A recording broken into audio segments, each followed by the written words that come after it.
இன்றைக்கு இந்த சென்னை கிழக்கு மாவட்டத்தில் நடைபெறுகின்ற நலத்திட்ட உதவிகள் நிகழ்ச்சியை கலந்து கொண்டு உங்களை எல்லாம் சந்திப்பதில் உண்மையிலேயே மிகுந்த மகிழ்ச்சி அடைகின்றேன், பெருமை அடைகின்றேன். முதல்ல இந்த நிகழ்ச்சி இவ்வளவு சிறப்பாக ஏற்பாடு செய்திருக்கக்கூடிய அண்ணன் சேகர்பாபு அவர்களுக்கு என்னுடைய அன்பையும் பாராட்டையும் நன்றியும் நான் மீண்டும் மீண்டும் தெரிவித்துக் கொள்கின்றேன். முன்னாடியெல்லாம் அண்ணன் சேகர்பாபு அவர்கள் பல்வேறு நிகழ்ச்சிகளுக்கு என்னை அழைத்திருக்கின்றார்கள், எப்பொழுதுமே என்னை அழைப்பார்கள். சொல்லப்போனா இந்த திடல்லையே நூற்றுக்கணக்கான நிகழ்ச்சிகள்ல கடந்த 7-8 வருடங்களாக பல நிகழ்ச்சிகளை கலந்து கொண்டிருக்கிறேன். அது தீபாவளி திருநாளாக இருக்கட்டும், பொங்கல் திருநாளாக இருக்கட்டும், கிறிஸ்துமஸ் திருநாளாக இருக்கட்டும், இன்றைக்கு ரம்ஜான் திருநாளுக்கு இன்றைக்கு இவ்வளவு சிறப்பான நிகழ்ச்சியை அண்ணன் சேகர்பாபு அவர்கள் ஏற்பாடு செஞ்சிருக்கிறார். முன்பெல்லாம் மாதம் ஒரு முறை என்னை அழைப்பார். அதன் பிறகு அது அதிகமாகி 10 நாளுக்கு ஒரு முறை அழைக்க தொடங்கினார். அதன் பிறகு அப்படியே அதிகமாகி இப்ப வாரம் ஒரு முறை அல்ல, தினமும் ஒரு முறை என்னை இந்த கிழக்கு மாவட்டத்திற்கு ஏதாவது ஒரு நிகழ்ச்சின்னு சொல்லி அவர் கூப்பிட்டு வந்துடுவார். இன்னும் சொல்லப்போனா இன்றைக்கு மட்டுமே காலையிலேயே பல நிகழ்ச்சிகள் இந்த சென்னை கிழக்கு மாவட்டத்தில் பல்வேறு நிகழ்ச்சிகளில் கலந்து கொண்டு மத்தியானம் ஒரு மணி நேரம் பிரேக் விட்டு இன்றைக்கு மீண்டும் மாலைக்கு இந்த ரம்ஜான் நிகழ்ச்சியில் உங்களெல்லாம் சந்திப்பதற்காக அந்த வாய்ப்பை ஏற்படுத்தியிருக்கின்றார். இப்படி வட சென்னையில பல்வேறு நிகழ்ச்சிகள் இன்றைக்கு நடைபெற்றிருக்கிறது. பல்வேறு புதிய திட்டங்களை துவக்கி வச்சிருக்கிறோம். இப்படி அடுக்கடுக்கான நிகழ்ச்சிகளை ஏற்பாடு செய்திருக்கக்கூடிய அண்ணன் சேகர்பாபு அவர்கள் தான் நம்முடைய தலைவர் அவர்கள் எப்பொழுதுமே செயல்பாபு என்று பாராட்டி குறிப்பிட்டு பேசுவார். அண்ணன் அவர்கள் இந்து சமய அறநிலையத்துறையுடைய அமைச்சர். ஆனால் ரம்ஜான் விழாவாக இருக்கட்டும், கிறிஸ்துமஸ் நிகழ்ச்சியாக இருக்கட்டும், எல்லாத்தையும் மிகச் சிறப்பாக ஏற்பாடு செய்து மக்கள் நலனோடு அதை செய்து என்றைக்கும் மக்களோடு மக்களாக இருப்பவர் தான் அண்ணன் திரு சேகர்பாபு அவர்கள். இன்றைக்கு இவ்வளவு இஸ்லாமிய பெருமக்கள் இங்கே வருகை தந்திருக்கிறீங்க. உங்களை எல்லாம் பார்க்கும்போது மிகுந்த மகிழ்ச்சி அடைகின்றேன். என்ன, கழகத்திற்கும் இஸ்லாமிய மக்களுக்கும் மிக நெருங்கிய தொடர்பு உண்டு.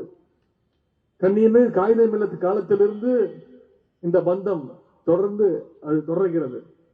அதனால்தான் அந்த மகிழ்ச்சியோடு அந்த உரிமையோடு உங்களை எல்லாம் சந்திக்க நான் வருகை தந்திருக்கின்றேன். முத்தமிழர் கலைஞர் அவர்களும் நம்முடைய முதலமைச்சர் அவர்களும் ஏராளமான திட்டங்களை இஸ்லாமிய சமுதாய மக்களுக்கு தொடர்ந்து நிறைவேற்றி வராங்க. மிலாது நபிக்கு அரசு விடுமுறையை அறிவித்தவர் முத்தமிழர் டாக்டர் கலைஞர் அவர்கள், நீங்க மறந்திருக்க மாட்டீங்க. அதே மாதிரி இஸ்லாமிய சமுதாய மக்களுக்கு 3.5% உள் இடஒதுக்கீடு கொடுத்ததும், கல்வி மற்றும் வேலை வாய்ப்பை வழங்கியவரும் முத்தமிழர் டாக்டர் கலைஞர் அவர்கள் தான். உலமாக்கல் மற்றும் பணியாளர்கள் நலவாரியம், சிறுபான்மையினர் நலவாரியம், உருது பேசும் முஸ்லிம்களை பிற்படுத்தப்பட்டோர் பட்டியலில் சேர்த்தது, சென்னை அண்ணா சாலையில் உள்ள அரசினர் மகளிர் கல்லூரிக்கு காகித மில்லத் அரசு மகளிர் கல்லூரி என்று பெயர் சூட்டியது, கண்ணியமிகு காகித மில்லத் அவர்களுக்கு மணிமண்டபம் கட்டியதுன்னு டாக்டர் கலைஞர் அவர்கள் எண்ணற்ற திட்டங்களை உங்களுக்காக பார்த்து செஞ்சிருக்கிறார். சென்னை பல்கலைக்கழகத்தில் இஸ்லாமிய ஆய்வு மையத்தை நிறுவியதும் முத்தமிழர் கலைஞர் அவர்கள் தான். இப்படி பல்வேறு சாதனைகள், பல்வேறு திட்டங்கள். இன்னைக்கு கலைஞர் வழியில நம்முடைய முதலமைச்சர், நம்முடைய கழக தலைவர் அவர்கள் இஸ்லாமிய மக்களுடைய நலனுக்காக ஏராளமான திட்டங்களை தொடர்ந்து செயல்படுத்துகிறார். ஹஜ் புனித பயணம் மேற்கொள்கின்ற இஸ்லாமியர்களுக்காக தமிழ்நாடு ஹஜ் இல்லம் கட்ட அடிக்கல் நாட்டியிருக்கிறார் நம்முடைய கழக தலைவர் முதலமைச்சர் அவர்கள். தொன்மையான பள்ளி வாசல்கள் மற்றும் தர்காக்களை எல்லாம் ரெனோவேட் செய்வதற்காக, புனரமைப்பதற்காக 10 கோடி ரூபாய் அரசு நிதியை முதலமைச்சர் அவர்கள் ஒதுக்கியிருக்கிறார். உலமாக்களுடைய ஓய்வூதியத்தை 3000 ரூபாயிலிருந்து பல வருட கோரிக்கையை ஏற்று 5000 ரூபாயாக உயர்த்தி கொடுத்தவர் நம்முடைய முதலமைச்சர் அவர்கள்.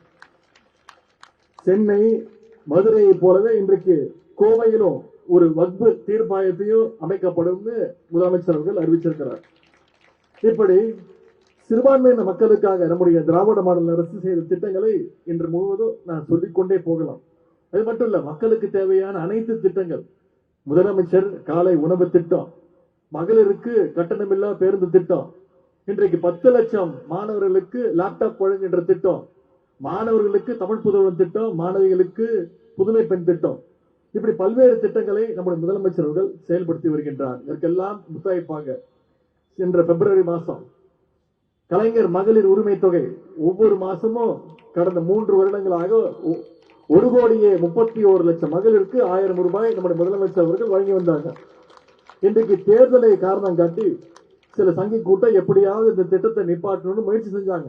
இதை அறிஞ்சு நம்முடைய தலைவர் அவர்கள் இன்றைக்கு 5000 ரூபாயை ஒவ்வொரு மகளிருக்கும் 1,32,00,000 மகளிருக்கும் நம்முடைய முதலமைச்சர் அவர்கள் வழங்கியிருக்கின்றார்கள். அதனால இன்னைக்கு கழக கூட்டணியோடு அதனுடைய வலிமை ஒவ்வொரு நாளும் வளர்ந்து கொண்டே வருகின்றது. ஆனா அதிமுக கூட்டணியில பாத்தீங்கன்னா பாஜகவால மிரட்டி சேர்க்கப்பட்ட கட்சிகளை தவிர வேற யாரும் போய் சேரல. நேற்று பார்த்திருப்பீங்க, மதுரையில அதிமுக சார்பாக ஒரு மிகப்பெரிய ஒரு கூட்டத்தை ஏற்பாடு செஞ்சிருந்தாங்க. அந்த கூட்டத்துல அதிமுகவினர் பெரியாருடைய படத்தை வச்சிருந்தாங்க. தொலைக்காட்சியில பார்த்திருப்பீங்க, செய்திகளை பார்த்திருப்பீங்க. பெரியாருடைய படத்தை அந்த கூட்ட முகப்புல வச்சிருந்தாங்க. திரு ஒன்றிய பிரதமர் நரேந்திர மோடி அவர்கள் வர்றதா இருந்துச்சு, வந்தார். வர்றதுக்கு முன்னாடி பெரியாருடைய படத்தை அங்கிருந்து எடுக்க சொன்னாங்க. அதையும் கேட்டு அடிமை கூட்டம் அங்கிருந்து எடுத்துட்டு பாஜகவுடைய சின்னத்தை அந்த இடத்துல வச்சிருக்கிறாங்க. அதனாலதான் நான் அடிக்கடி சொல்வதுண்டு, முரட்டு தொண்டர்களை பார்த்திருப்பீங்க, முரட்டு பக்தர்களை பார்த்திருப்பீங்க. இன்னைக்கு இந்தியாவே ஒரு முரட்டு அடிமைய தமிழ்நாட்டுல திரு எடப்பாடி பழனிசாமி அவருடைய உருவத்துல இன்னைக்கு தமிழ்நாடு பார்த்துட்டு இருக்கு.